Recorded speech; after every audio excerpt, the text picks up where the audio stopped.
Sebanyak 48 tim sekolah sepak bola di Sumatera Selatan ambil bagian pada Festival Sepak Bola Piala Dunia U12 yang digelar pemerintah Provinsi Sumatera Selatan.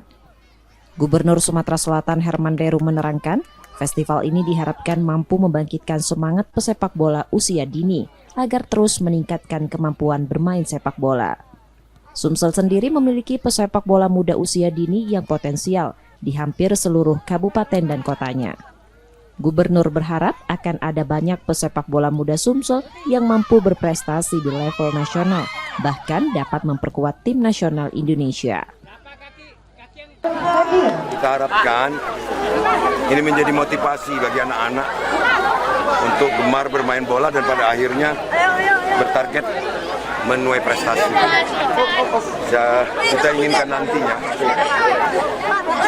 timnas, tim provinsi itu juga termasuk klub sepak bola profesionalnya diisi oleh putra-putra asli kita.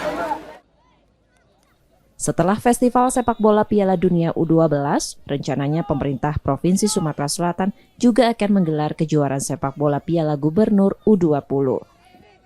Nur Muhammad, Kompas TV, Palembang, Sumatera Selatan.